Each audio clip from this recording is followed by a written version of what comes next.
পাগল নিবা নাম কি তার আসছো? নাম আব্দুল্লাহ রহমান। আব্দুল্লাহ রহমান।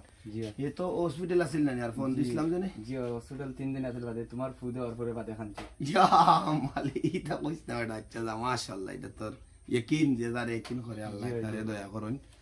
তো না আমি তোর ওই সময় কইছিলাম যে আমি এটা দেখমু আর আমার নাতিরে চিন্তা করমু, ঠিক আছে। যাই হোক খুশি হইলাম আর বাচ্চারে সৎ পথে পরিচালনা করার চিন্তা করো, ঠিক আছে। ভালো আদব শিক্ষা করাইবে, ধরো লও বিসমিল্লাহ, খুশি আছি।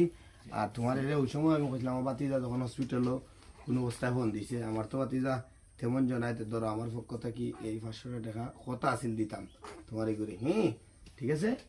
সৎভাবে চললো বাতিজা আর খুশি থেকে প্রতি এটা একটা আন্তরিকতা কি মালিক কল করো, খুশি নিও। জি খুশি। আচ্ছা তো ইনশাল্লাহ ভালো থাকো, ঠিক আছে। আমার এক বাতিজা সে অসুস্থ ছিল, তার বাচ্চাটা হসপিটাল আমার স্বর্ণাপন্ন হয়েছিল, তাই যতটুকু আমি জানি ততটুকুর ভিতরে তারে আমি সহযোগিতা করার চেষ্টা করছিলাম। এখন তার বাচ্চাটা দেখতে আসলাম আর তার বাচ্চাটারে আমি একটু সাধারণভাবে একটা উপহার দিলাম। এইভাবেই আমরা আমাদের পাশে যারা আছে সবাই একটা সম্প্রীতি গড়ে তুলে নিই যদি, তাহলে আমাদের সমাজটা সুন্দর হবে। আমি আশা করি আপনারা আমার জন্য দোয়া করবেন।